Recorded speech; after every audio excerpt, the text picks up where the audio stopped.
Sir ನಮಸ್ಕಾರ.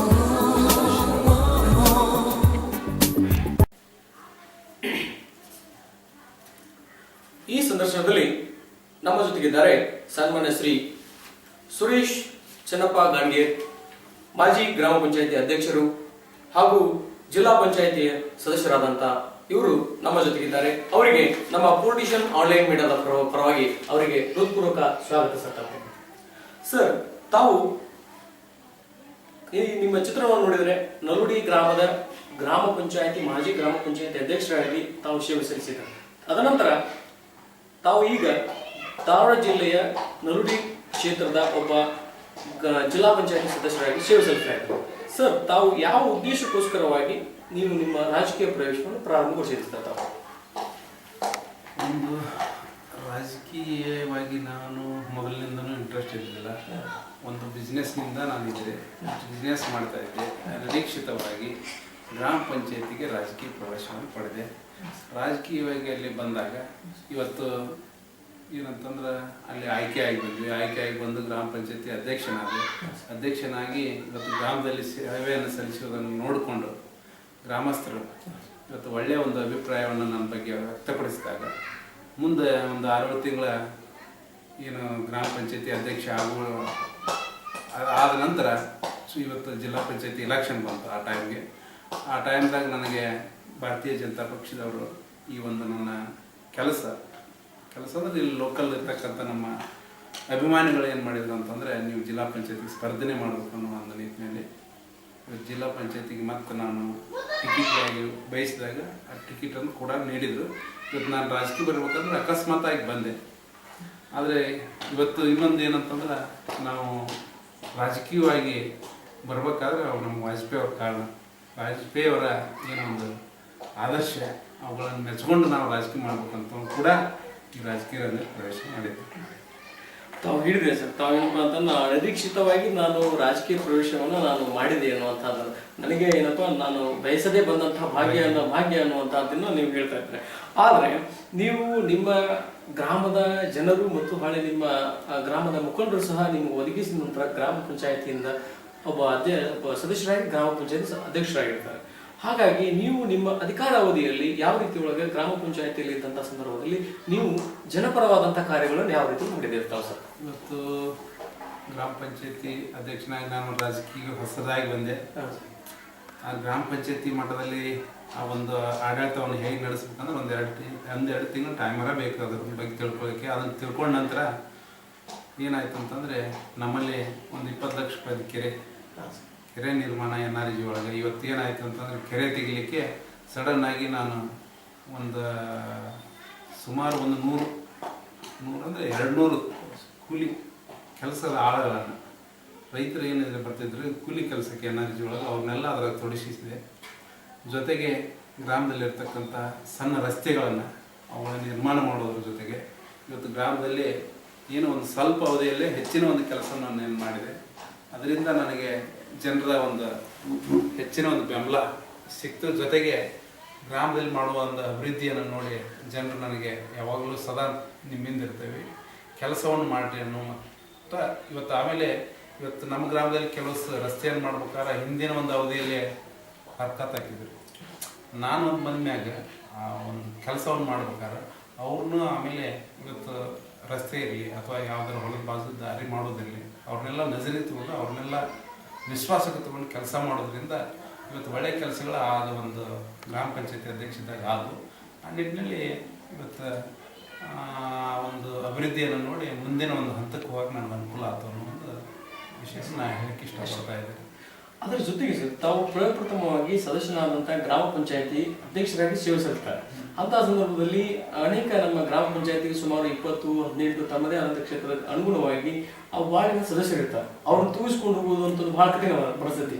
ಆದರೆ ನಮ್ಮ ಪ್ರದೇಶದಲ್ಲಿರ್ತಕ್ಕಂಥ ನಮ್ಮ ಸಮಸ್ಯೆಗಳು ಹೀಗೆ ಇರುತ್ತೆ ಹೀಗೆ ಅನ್ನುವಂಥದ್ದನ್ನು ಅಂತಹ ಸಂದರ್ಭದಲ್ಲಿ ನೀವು ನಿಮ್ಮ ಸದಸ್ಯರನ್ನು ಮತ್ತು ಒಳಗೊಂಡಂತಹ ಒಂದು ಆ ಕೂಟವನ್ನು ಯಾವ ರೀತಿ ತೆಗೆದುಕೊಂಡು ಹೋಗ್ತಾರೆ ಸರ್? ಒಂದು ನಮ್ಮ ಪಂಚಾಯತಿ ಒಳಗೆ 15 ಮಂದಿ ಸದಸ್ಯರಿದ್ದಾರೆ. 15 ಮಂದಿ ಸದಸ್ಯರಿದ್ದಾರೆ. ಪ್ರತಿಯೊಂದು ವಿಷಯವನ್ನು ಅವ್ರ ಗಮನಕ್ಕೆ ಬರ್ತಾ ಇದ್ದಾರೆ. ಆಮೇಲೆ ಇನ್ನೊಂದು ಏನು ಅಂತಂತಂದರೆ, ಇವತ್ತು ಆಶ್ರಯ ಯೋಜನೆ ಮನೆಯಲ್ಲಿ ಇಂದಿರಾ ಆವಾಸಲ್ಲಿ ಆ ಮನೆಗಳು ಬಂದಾಗ ಅವ್ರ ಗಮನಕ್ಕೆ ತಗೊಂಡು ಇಷ್ಟು ಮನೆಗಳದ 50 ಮನೆಗಳದವು. ನೀವು 15 ಮಂದಿ ಅದಂತಂದ್ರೆ ಎಲ್ಲರಿಗೂ ಕೂಡ ಒಡೆದು ಹಾಕಿ ನೀವು ನಿಜವಾಗ್ಲೂ ಯಾರು ಫಲಾನುಭವಿಗಳು ಅರ್ಹರ ಅಂಥವ್ರನ್ನ ಮಾತ್ರ ಕೊಟ್ಟರೆ ನಾನು ಈ ಲಿಸ್ಟಿಗೆ ಸೇರಿಸ್ತಿದ್ದೆ. ಜೊತೆಗೆ ಆ ಲಿಸ್ಟ್ ಕೊಟ್ಟ ಮ್ಯಾಗ ಆ ಮನೆಗಳನ್ನು ಹೋಗಿ ನೋಡಿ ಸ್ವತಃ ನಾನು ಲಿಸ್ಟ್ ಮಾಡಿದ್ದೆ.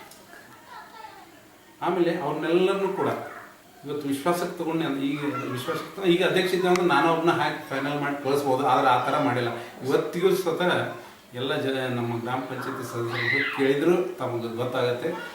ಗ್ರಾಮ ಪಂಚಾಯತಿ ಅಧ್ಯಕ್ಷ ಗಾಣಿಗೇರ್ ಅವರು ಇದ್ದಾಗ ಯಾವ ಥರ ಪಂಚಾಯತಿಯನ್ನು ನಡೆಸಿದಾರೆ ಅಂತ ಕೇಳಿದ್ರೆ ತಮ್ಗೆ ಗೊತ್ತಾಗತ್ತೆ. ಆ ರೀತಿಯಲ್ಲಿ ಯಾವುದೋ ಇವತ್ತು ಪಕ್ಷಗಳು ಬೇರೆ ಬೇರೆ ಪಕ್ಷಗಳು ಇದ್ರೂ ಕೂಡ ಅವ್ರನ್ನ ಮೆಚ್ಚುವ ರೀತಿಯಲ್ಲಿ ನಾನು ಆಡಳಿತ ಮಾಡ್ಕೊಂಡು ಹೋಗಿದ್ದೆ.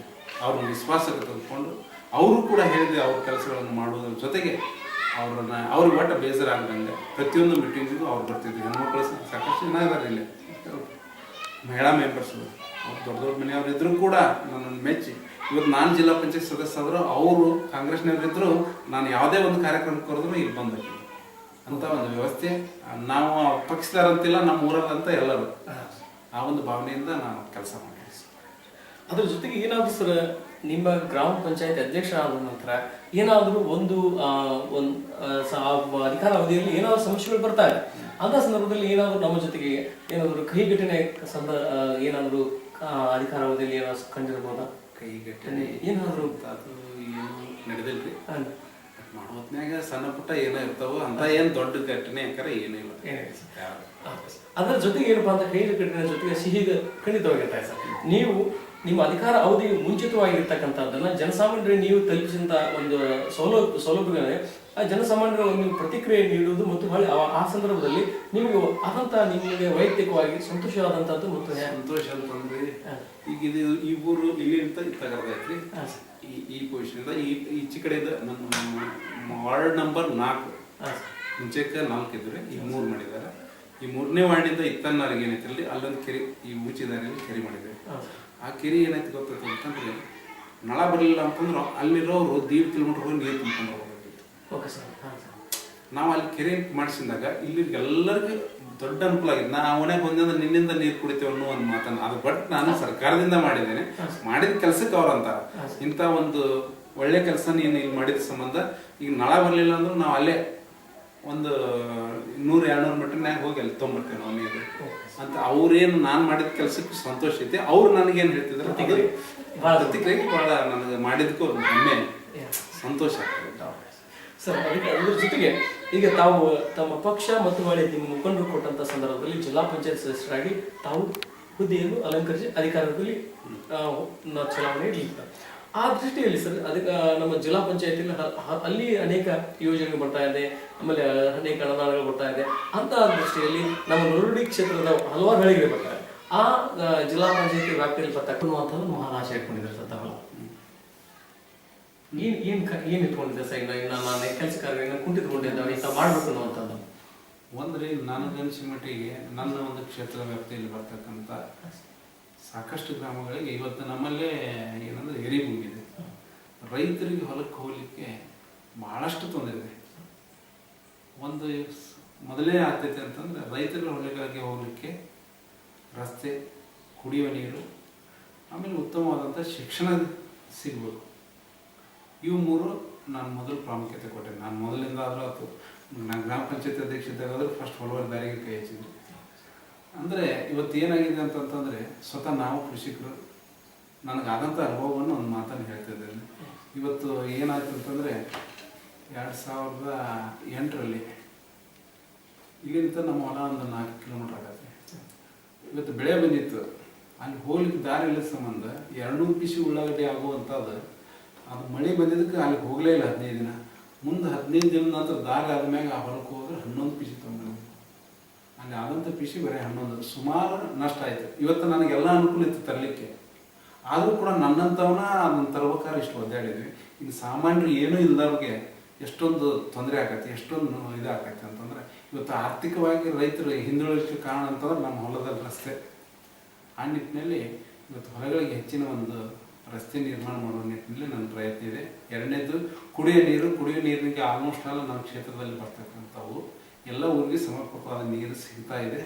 ಶುದ್ಧ ನೀರು ಸಿಗ್ತಾ ಇದೆ. ಆದರೆ ಒಂದು ಮಜ್ಜಿಗೂಡದಲ್ಲಿ ಮಾತ್ರ ಇದೆ. ಈ ಸರಿ ಕೂಡ ಅಲ್ಲೊಂದು ಸಮಸ್ಯೆ ಇದೆ, ನೀರಿಂದ ಸ್ವಲ್ಪ ಸಿಗ್ತಾ ಇಲ್ಲ ಅಲ್ಲಿ. ಹೀಗಾಗಿ ಅಲ್ಲಿ ಕೂಡ ಬೋರ್ವೆಲ್ ಕೊರೆಸಿ ನೀರು ಕೊಡುವಂಥ ವ್ಯವಸ್ಥೆ ಮಾಡ್ಕೊಂತಿದ್ವಿ. ಜೊತೆಗೆ ಇವತ್ತು ಗ್ರಾಮದಲ್ಲಿ ಕಾಂಕ್ರೀಟ್ ರಸ್ತೆ ನಿರ್ಮಾಣ ಮಾಡಬೇಕು ಅನ್ನೋದು ಅದು ಒಂದು ಹೆಚ್ಚಿನ ಒಂದು ಪ್ರಾಮುಖ್ಯತೆಯನ್ನು ಕೊಡಬೇಕು ಅನ್ನೋ ಒಂದು ನಿಟ್ಟಿನಲ್ಲಿ ನಾವು ಮಾಡ್ತಾ ಇದ್ದೀವಿ. ಆದರೆ ನಾವು ಮಾಡಬೇಕು ಅನ್ನೋದು ಭಾಳ ಇದೆ. ಸರ್ಕಾರದಿಂದ ಬರ್ತಕ್ಕಂಥ ಅನುದಾನ ಕಡಿಮೆ ಇದೆ. ಇದ್ದುದರಲ್ಲಿ ಸಾಕಷ್ಟು ಕೆಲಸವನ್ನು ಇವತ್ತು ಜಿಲ್ಲಾ ಪಂಚಾಯತ್ ಸದಸ್ಯನಾಗಿ ನಾ ಏನು ಕೆಲಸ ಮಾಡಿದ್ದೀನಿ ನನಗೆ ಒಂದು ತೃಪ್ತಿ ಐತಿ ಅಂತ ಹೇಳ್ಬೋದು ಅಷ್ಟೇ. ಅದರ ಜೊತೆಗೆ ಸರ್, ತಾವು ಇಷ್ಟೊತ್ತು ನಮ್ಮ ಜೊತೆಗೆ ವಿಡಿಯೋ ವಿನಿಮಯವನ್ನು ಮಾಡಿಕೊಂಡು ನಿಮ್ಮ ಒಂದು ಹಾಕಿಕೊಂಡಂತಹ ಯೋಜನೆಗಳಾಗಲಿ ಹಾಗೂ ನಿಮ್ಮ ರಾಜಕೀಯ ನಡೆಯಲ್ಲಿ ಏನಾದರೂ ನಿಮ್ಮ ಮಹದಾಶೆ ಇದೆ, ಆ ಪಕ್ಷ ಮತ್ತು ನಿಮ್ಮ ಕ್ಷೇತ್ರದ ಜನರು ಒದಗಿಸಲಿ, ನಿಮ್ಮ ಇನ್ನೂ ರಾಜಕೀಯ ನಡೆಯಲ್ಲಿ ಅತ್ಯಂತ ಉನ್ನತ ಮಟ್ಟಕ್ಕೆ ಹೋಗಲಿ ಅನ್ನುವಂತಹ ನಾವು ಆದಾಶೆಯನ್ನು ಬಿಡುತ್ತಾ, ಈ ಸಂದರ್ಭದಲ್ಲಿ ತಾವು ನಮ್ಮ ಜೊತೆಗೆ ಪೊಲಿಟಿಷಿಯನ್ ಅನ್ಲಿಮಿಟೆಡ್ ಜೊತೆಗೆ ಇಷ್ಟೊತ್ತಿನವರೆಗೂ ನಮಗೆ ಜೊತೆಗೆ ಸಂದರ್ಶನ ನೀಡಿದ್ದಕ್ಕೆ ತುಂಬ ಧನ್ಯವಾದಗಳು ಸರ್. Thank you sir. ಒಂದು ಮಾತನ್ನು ಹೇಳಲಿಕ್ಕೆ ತಿಳ್ಕೊತೀನಿ ಕಡೆಗೆ, ಇವತ್ತು ನಾನು ಏನೇ ಎತ್ತರವಾಗಿ ಬೆಳೀಲಿಕ್ಕೆ ಕಾರಣ ಈ ನನ್ನ ಕ್ಷೇತ್ರದ ಜನರು, ಜೊತೆಗೆ ಈ ನಮ್ಮ ಭಾರತೀಯ ಜನತಾ ಪಕ್ಷದ ಏನು ಹಿರಿಯರಲ್ಲ, ಇವತ್ತು ನಮ್ಮ ಮಾಜಿ ಶಾಸಕರಾದಂಥ ಶಂಕರ್ ಪಾಟೀಲ್ ಮುನೇನಕೊಬ್ರಾತು, ಜೊತೆಗೆ ಪ್ರಹ್ಲಾದ್ ಜೋಶಿ ಸಾಹೇಬರಾತು, ಜಗದೀಶ್ ಶೆಟ್ಟರ್ ಸಾಹೇಬರಾತು, ನಮ್ಮ ಈ ಒಂದು ಭಾಗದಲ್ಲಿ ಜೊತೆಗೆ ನಮ್ಮ ಜಿಲ್ಲಾ ಪಂಚಾಯತಿ ಮಾಜಿ ಅಧ್ಯಕ್ಷರಾಯ್ತು, ಹಾಲಿ ಅಧ್ಯಕ್ಷರಾಯ್ತು, ಸರ್ವ ಸದಸ್ಯರು ಕೂಡ ಇವತ್ತು ಒಳ್ಳೆಯ ರೀತಿಯಿಂದ ನನ್ನ ಸಪೋರ್ಟನ್ನು ಮಾಡಿದ್ದಾರೆ. ಜೊತೆಗೆ ಇವತ್ತು ನಾವು ಯಾವುದೇ ಒಂದು ಉನ್ನತ ಒಂದು ಸ್ಥಾನಮಾನ ಬಯಸಿದ್ರು ಕೂಡ ಇವತ್ತು ಪಕ್ಷದವ್ರು ಏನು ಒಂದು ಕಟ್ಟುನಿಟ್ಟಿನ ಕ್ರಮ ತಗೊಂತಾರೆ ಅದನ್ನು ಮೀರಕ್ಕಾದ್ರೆ ನಾವು ಎಲ್ಲಿ ಮಾಡೋಕ್ಕೆ ಹೋಗಲ್ಲ. ಇವತ್ತು ಪಕ್ಷದವರು ಮತ್ತು ಜನಸಾಮಾನ್ಯರ ಒಂದು ಆಶೀರ್ವಾದ ಇದ್ದಾಗ ಮಾತ್ರ ನಾವು ಮುಂದೆ ಬೆಳೀಲಿಕ್ಕೆ ಸಾಧ್ಯ ಐತಿ. ಆದರೆ ಯಾರ್ದೋ ಒಬ್ಬರದ್ದು ಆಶೀರ್ವಾದ ಇಲ್ಲ ಅಂದ್ರೆ ನಾವು ಮುಂದೆ ಬೆಳೆಯೋಕ್ಕೆ ಸಾಧ್ಯ ಇಲ್ಲ. ಇಬ್ಬರು ಆಶೀರ್ವಾದ ತೊಗೊಂಡ ಮುಂದೆ ಬೆಳಿಬೇಕು ಅನ್ನೋದು ನನ್ನೊಂದು ಆಸೆ.